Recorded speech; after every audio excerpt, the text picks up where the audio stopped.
Assalamualaikum warahmatullahi wabarakatuh. Puji syukur kehadirat Allah Subhanahu wa taala yang telah memberi kita rahmat, nikmat serta hidayahnya sehingga kita bisa berkumpul untuk melakukan sesi presentasi pada hari ini dalam keadaan sehat walafiat. Yang terhormat Ibu Mela selaku dosen pengampu mata kuliah Manajemen Pembangunan Sosial. Yang saya hormati juga kelompok 2 selaku pihak yang akan mempresentasikan programnya pada hari ini. Saya Agus Firmansyah selaku moderator yang akan memandu berlangsungnya sesi presentasi hari ini agar berlangsung dengan baik.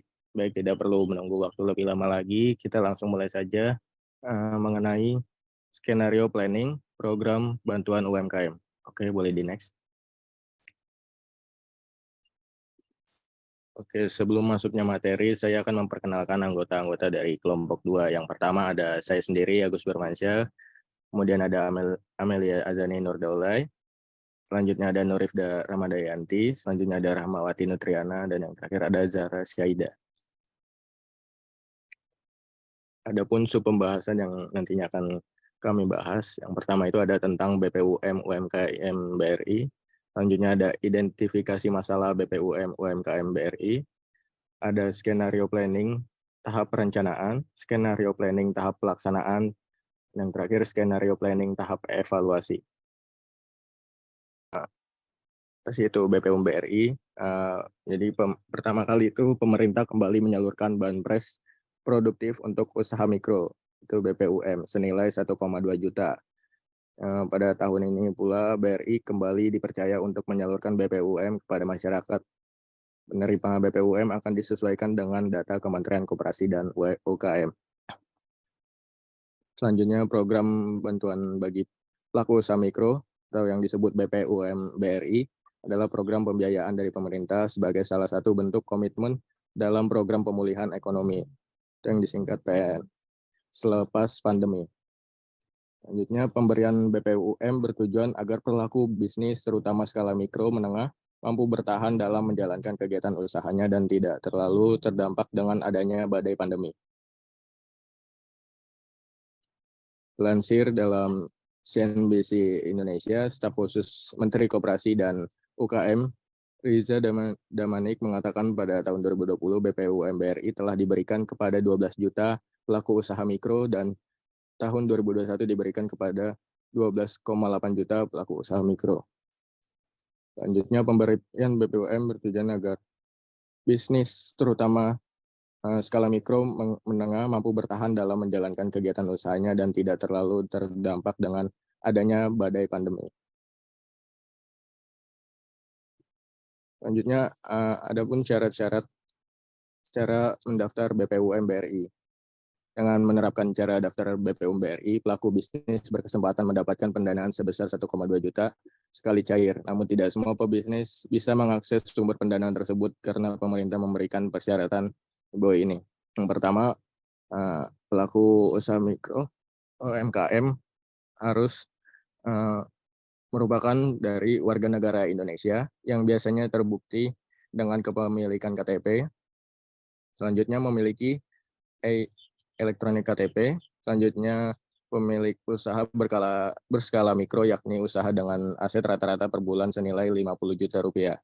Selanjutnya, kepemilikan usaha mikro dibuktikan dengan surat usulan calon penerima dari pengusul BPUM serta lampirannya. Selanjutnya, surat usulan calon penerima diterbitkan oleh dinas atau badan yang menaungi usaha mikro tingkat kabupaten atau kota. Selanjutnya, penerima bukan merupakan pegawai pemerintah meliputi ASN, pegawai BUMN, TNI, serta Polri. Dan yang terakhir, tidak memiliki pinjaman atau kredit lain baik dari bank atau kredit usaha rakyat atau KUR. Selanjutnya, adapun langkah-langkah cara mendaftar BPUM BRI. Cara daftar BPUM BRI bisa bervariasi tergantung dari kebijakan dinas atau badan terkait di masing-masing daerah. Meskipun begitu, pelaku usaha dapat menerapkan langkah-langkah umum di bawah ini agar cepat mendapat persetujuan BPUM. Yang pertama, siapkan dokumen yang diperlukan. Pastikan pelaku usaha melakukan cross-check informasi ke website dinas terkait agar tidak ada persyaratan yang terlewat. Selanjutnya, kunjungi Dinas Koperasi dan UMKM dengan membawa persyaratan tersebut. Lakukan pendaftaran sesuai ketentuan dari dinas. Selanjutnya, pihak Dinas Koperasi dan UMKM akan melakukan pengecekan dan verifikasi data dengan kelengkapan dokumen persyaratan Dinas akan segera mendaftarkan pelaku usaha sebagai kandidat penerima BPUM BRI. Dan yang terakhir, perbarui informasi mengenai pengumuman pencairan dana BPUM, sehingga saat dana cair, pelaku usaha dapat langsung menghubungi dinas. Adapun sebelum mendaftar BPUM BRI, kita harus melakukan cek daftar penerima terlebih dahulu. Apabila pelaku usaha ingin mendapatkan bantuan usaha BPUM, sebelum melakukan pendaftaran, pelaku usaha harus mengecek daftar penerima BPUM BRI melalui laman http://inform.bri.co.id BPUM. Kemudian ikuti langkah berikut.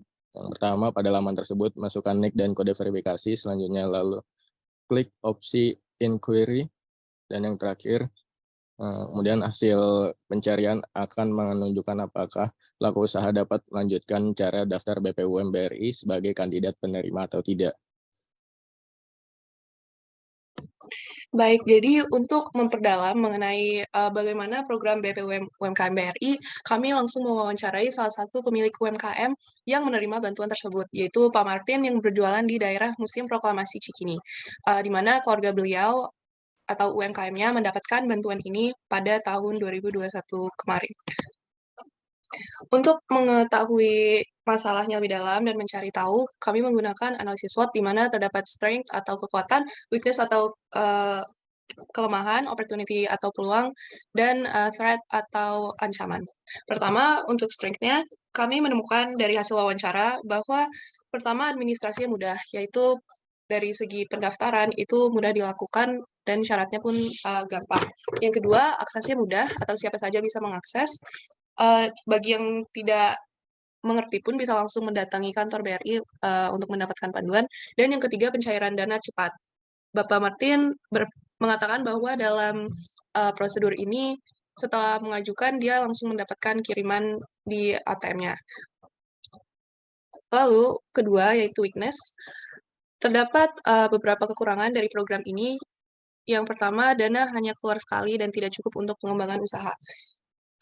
Jadi dikatakan Pak Martin bahwa dana yang dia dapatkan adalah sebesar 1,2 juta rupiah dan untuk mengembangkan usahanya ini jelas tidak cukup.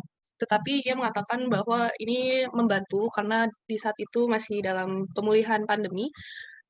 Tetapi kalau untuk segi mengembangkan usahanya menjadi lebih besar, dana ini tidak cukup, terutama karena keluarnya hanya sekali. Yang kedua, pemberian dana yang kurang efektif, di mana dana ini tidak diawasi, dan dananya juga bisa digunakan untuk apa saja. Ini juga nyambung dengan poin keempat, di mana tidak ada laporan penggunaan dana setelah penerimaan. Yang ketiga, penerima bantuan tidak merata. Pak Martin juga mengatakan bahwa beberapa UMKM ada yang mendapatkan dan ada juga yang tidak, walaupun mereka sama-sama menyertakan mendaftar dengan syarat yang sama dan ketentuan yang sama, tetapi ada yang dapat bantuan dan ada juga yang tidak. Jadi kami menyimpulkan bahwa bantuan ini tidak merata dan kurang jelas ketentuan yang benar-benar akan dapat siapa. Lalu kita masuk ke opportunity. Yang pertama, program ini jelas menjadi pembangunan Bank BRI, di mana ini merupakan pencitraan yang baik bagi mereka karena membantu masyarakat. Dan yang kedua, mendapatkan nasabah yang lebih banyak karena penerima bantuan harus memiliki rekening BRI, di mana setiap orang yang ingin mendapatkan bantuan ini jelas harus memiliki rekening BRI. Jadi kalau mereka belum punya, mereka harus daftar sehingga menambahkan nasabah. Dan yang terakhir, membahas mengenai threats atau ancaman, seperti yang tadi dikaitkan di weakness, dana itu bisa disalahgunakan dan mudahnya manipulasi data sehingga program tidak tepat sasaran. Jadi tadi sudah disebutkan syarat-syarat untuk mendapatkan bantuan ini, tetapi kalau dilihat ada beberapa syarat yang mudah dipalsukan atau dimanipulasi sehingga bisa saja terjadi pemalsuan data dalam pendaftaran. Dan dana pun bisa disalahgunakan karena tidak ada pemantauan sehingga bisa digunakan untuk hal lain selain pengembangan usaha. Jadi tadi merupakan analisis SWOT dari program BPUM UMKM BRI sehingga bisa disimpulkan bahwa identifikasi masalahnya ada 5 poin. Yang pertama, dana yang tidak mencukupi atau hanya keluar sekali dengan jumlah Rp1.200.000 pada tahun 2021 yang lalu. Dan jika dilihat dari informasi yang ada di internet, semakin tahun dananya semakin berkurang, yaitu tahun ini 2022 dananya hanya sebesar 600.000. Jadi ini jelas lebih tidak cukup lagi kalau tahun kemarin 1,2 saja tidak cukup. Yang kedua, jika melihat tujuan yang ingin dicapai, program ini kurang efektif. Yang ketiga, penerima bantuan tidak merata, seperti yang dijelaskan tadi, kurang jelas siapa yang pasti akan dapat dan siapa yang tidak. Lalu yang keempat, tidak ada laporan penggunaan dana setelah menerima bantuan sehingga uang bisa digunakan untuk hal lain. Ini mirip dengan poin tadi, di mana uang tidak dipantau sehingga bisa saja orang tersebut menggunakan untuk kebutuhan sehari-harinya, padahal bantuan ini sebenarnya menyasar UMKM itu sendiri. Dan yang terakhir, persyaratan yang mudah dimanipulasi membuat program tidak tepat sasaran. Jadi bisa saja orang yang tidak punya UMKM memanipulasi data tersebut dan akhirnya mendapatkan bantuan juga. Jadi dari masalah-masalah tersebut, kelompok kami membuat skenario planning untuk pengembangan program BPUM UMKM BRI agar bisa berjalan dengan lebih baik dan efektif. Di sini saya akan menjelaskan mengenai perencanaan program SPUM Setahun Produktif Usaha Mikro. Di sini program ini merupakan salah satu solusi dari program BPUM BRI yang tadi masih banyak permasalahan diidentifikasi masalahnya. Ya, untuk program SPUM ini kami memiliki visi di mana terwujudnya peningkatan kualitas perekonomian UMKM yang mandiri, memiliki daya saing dan inovatif, di mana ini tuh agar perekonomian di UMKM itu bisa membantu perekonomian di Indonesia itu sendiri. Nah, di sini kami memiliki 5 visi, yaitu yang pertama ada meningkatkan jiwa kompetensi pelaku UMKM, lalu meningkatkan jiwa kewirausahaan dan rasa kompetitif pelaku UMKM, lalu di sini juga ada meningkatkan kualitas pelaku serta sarana dan prasarana UMKM, dan mendorong terjadinya kolaborasi antara pelaku UMKM, dan yang terakhir itu ada menjadi wadah UMKM untuk berkembang, di mana setiap misi ini memiliki tujuan kembali seperti divisi sebelumnya untuk membentuk UMKM yang memiliki kualitas, mandiri, memiliki daya saing, dan juga dapat berinovatif. Nah, di sini kami memiliki 4 program yang bisa ditawarkan, yaitu ada workshop, di mana workshop ini dalam misi sebelumnya kita bisa mewujudkan misi sebelumnya, yaitu meningkatkan kompetensi pelaku UMKM, di mana workshop ini kita bisa memberikan pengetahuan yang baru, wawasan yang baru, skill yang baru terhadap pelaku UMKM tersebut. Lalu juga dalam workshop ini kita juga bisa meningkatkan jiwa kewirausahaan dan rasa kompetitif pelaku UMKM tersebut, di mana dalam workshop ini bisa lebih menanamkan lagi apa tujuan dan niat dari pelaku UMKM itu untuk membentuk UMKM tersebut. Lalu yang kedua ini ada pembebasan pajak, di mana pembebasan pajak ini tidak untuk semuanya, namun untuk beberapa pihak UMKM saja, untuk membantu meningkatkan sarana dan prasarana UMKM itu sendiri. Karena ketika pajaknya itu tidak dibayarkan, mana itu tuh bisa membantu lagi untuk pembangunan sarana dan prasarana UMKM-nya tersebut. Lalu di sini ada bantuan modal usaha.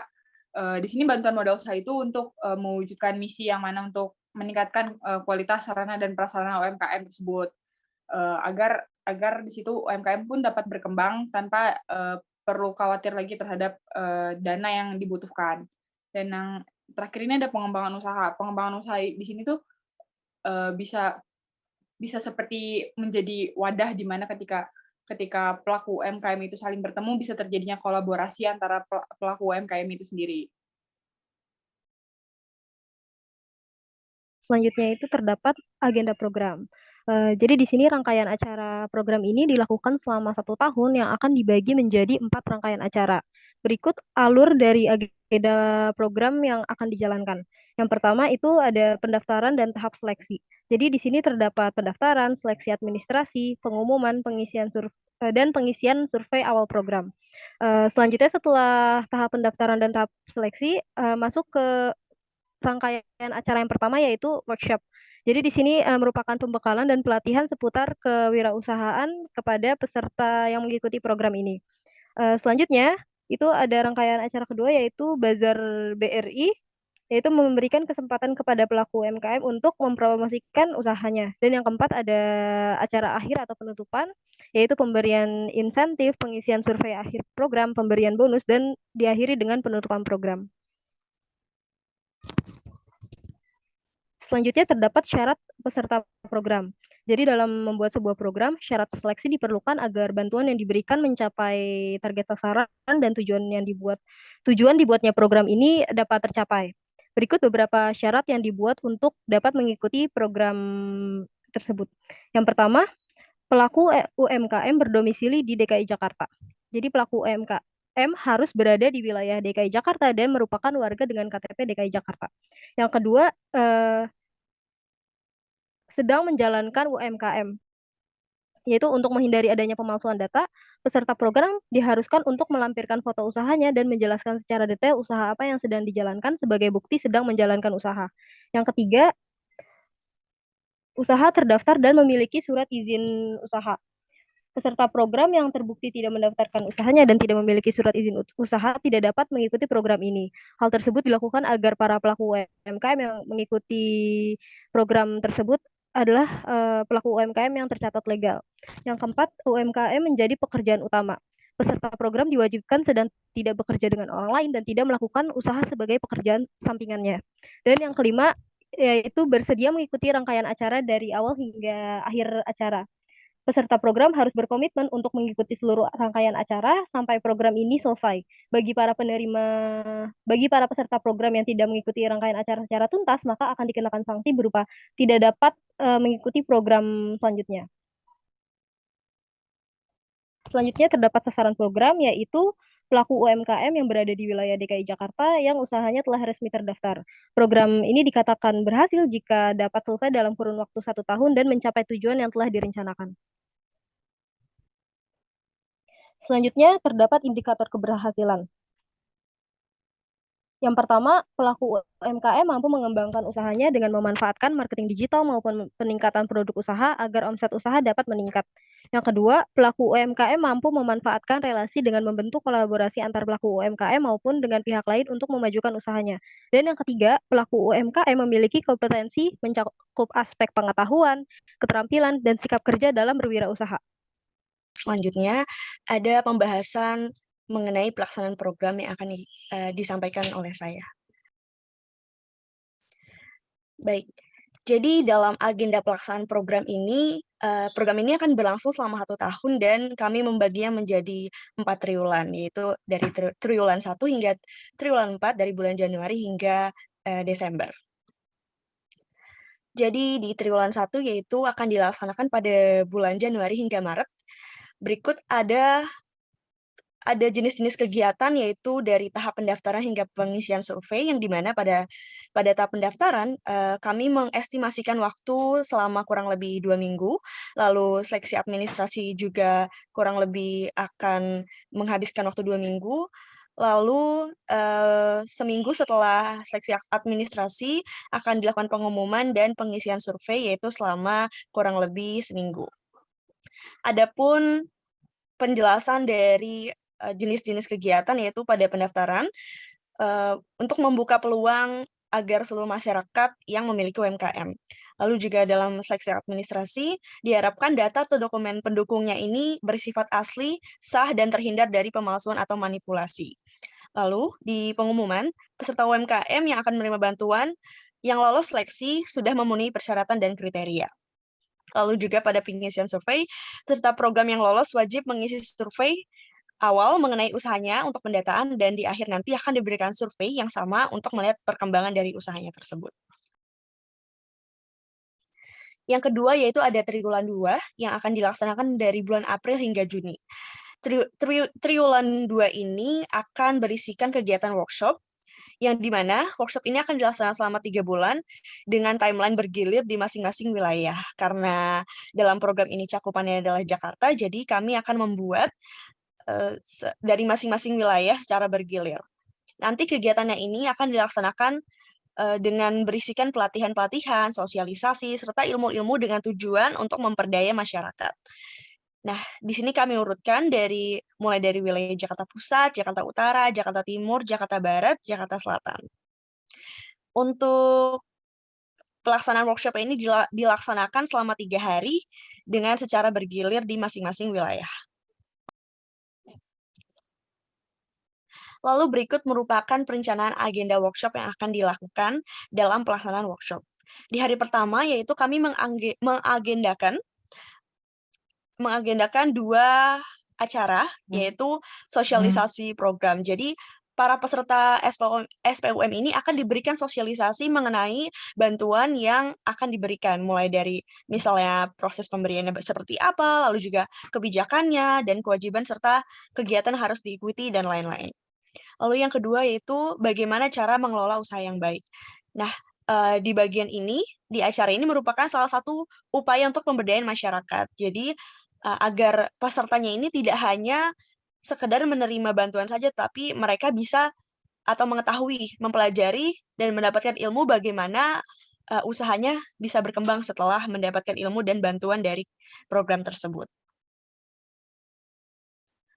Lalu pada agenda workshop hari kedua, di sini juga terdapat dua agenda, yaitu pertama, kami memberikan ilmu atau pengetahuan tentang tips mengelola keuangan. Ini juga merupakan agenda upaya pemberdayaan masyarakat, agar masyarakat ini dapat lebih bijak dan cerdas dalam menggunakan uang atau mengelola uang setelah bantuan bentuk tunai yang tadi dari program berikan. Lalu yang kedua ini ada pelatihan usaha kreatif. Jadi di sini kami ingin mengajarkan masyarakat atau peserta dari program tersebut agar bisa peka atau peduli dengan lingkungan sekitar dan bisa memanfaatkan barang-barang sekitar untuk dapat dijadikan sebuah wirausaha atau ladang usaha. Jadi meningkatkan usaha kreatif, seperti itu. Lalu agenda workshop di hari ketiga ada 2 seperti sebelumnya juga. Yang pertama yaitu kami mengajarkan bagaimana cara membuat laporan akhir program. Jadi di dalam perencanaan program kami tadi yang sudah disebutkan bahwa di akhir program ini akan ada acara akhir. Jadi di acara akhir ini akan ada kami menilai bagaimana progres dari si usaha tersebut. Yang nantinya ini akan menjadi penilaian pada saat acara penutupan. Rencananya akan dibuat pelatihan untuk pembuatan laporan akhir program ialah agar para peserta ini mengetahui apa saja yang harus dipersiapkan dan apa saja yang harus dilakukan dalam menyusun program tersebut. Lalu yang terakhir ada pelatihan pembuatan grand design untuk bazar. Jadi seperti tadi sudah disebutkan pada bagian perencanaan, nanti akan ada di triwulan ketiga akan ada acara bazar yang dilakukan di wilayah masing-masing. Nah, di sini kami merencanakan agar di setiap wilayah para pesertalah yang akan membuat perencanaan bazarnya akan seperti apa, lalu juga ingin seperti apa, dan lain-lain. Lalu masuk ke triwulan ketiga yang akan dilaksanakan pada bulan Juli sampai September. Jadi triwulan ketiga ini berisikan acara bazar yang akan dilakukan selama 3 bulan, namun dilaksanakannya bergilir di wilayah masing-masing. Dari selama 1 hari, dimulai dari wilayah Jakarta Pusat, Utara, Timur, Barat, dan Selatan. Di acara bazar ini, para UMKM nantinya akan menjajakan dagangannya. Lalu dalam perencanaan pelaksanaan bazar ini akan dirancang oleh para peserta UKM di setiap wilayah tersebut. Semisal para pesertanya ini ingin mengagendakan bahwa di acara bazar ini akan mengundang penampilan atau tokoh-tokoh yang nantinya akan ikut meramaikan bazar tersebut sehingga banyak orang yang datang dan banyak yang membeli dagangan dari yang mereka jajakan itu. Lalu masuk ke triwulan terakhir, yaitu triwulan 4, yang dimana dilaksanakan pada bulan Oktober hingga Desember. Di sini ada 3 jenis macam kegiatan, yaitu yang pertama ada pengisian survei dan laporan akhir program, yang akan dilaksanakan dari tanggal 30 Oktober hingga 6 November. Untuk poin pertama ini tidak bersifat wajib, jadi hanya untuk para peserta yang mau saja. Dan nanti salah satu peserta yang menang akan mendapatkan bonus. Walaupun hal tersebut tidak bersifat wajib, tetapi harapannya akan ada banyak peserta yang berpartisipasi dan berlomba-lomba dalam memenangkan menjadi peserta UKM terbaik tersebut. Lalu yang kedua ada penilaian yang akan dilaksanakan dari tanggal 13 hingga 30 November. Penilaian ini berdasarkan kami melihat dari survei awal dan akhir yang dimana kami melihat apakah ada perkembangan atau progres dari UKM tersebut. Lalu juga kami melihat dari laporan akhir serta melihat perkembangan dari usaha yang dijalankan. Yang terakhir itu ada acara akhir, yang di mana di dalam acara akhir ini akan ada pengumuman UMKM terbaik, pemberian insentif, pemberian bonus, dan penutupan program yang rencananya akan dilaksanakan pada tanggal 23 Desember. Acara penutupan ini dilaksanakan dan dihadiri oleh seluruh peserta UMKM di Jakarta. Jadi nanti akan ada satu tempat yang di mana seluruh UMKM di Jakarta dari wilayah masing-masing akan datang di satu tempat untuk menghadiri acara akhir.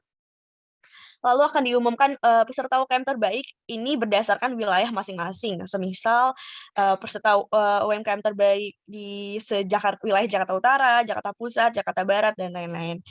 Dan yang peserta yang menang itu akan mendapatkan bonus di acara akhir. Lalu untuk insentif ini akan diberikan kepada seluruh UMKM saat acara akhir. Selanjutnya ada evaluasi mengenai program kami. Yang pertama itu, pada awalnya program kami akan mengadakan survei singkat mengenai UMKM itu sendiri yang akan disebar lagi pada akhir program untuk melihat perkembangan UMKM tersebut. Selanjutnya kami juga akan meminta saran dan kritik mengenai program kami, dan selanjutnya dari survei tersebut kami melihat bagaimana perkembangan para UMKM sebelum dan setelah mengikuti program yang akan menjadi bahan evaluasi program kami untuk melihat keefektifannya. Selanjutnya juga kami akan melakukan rapat bersama mengulas perjalanan program untuk perbaikan tahun selanjutnya. Dan yang terakhir, monitoring selama program setiap triwulan. Oke, cukup sekian mungkin itu yang dapat dipaparkan mengenai program kami. Kurang lebihnya mohon maaf. Wassalamualaikum warahmatullahi wabarakatuh. Terima kasih.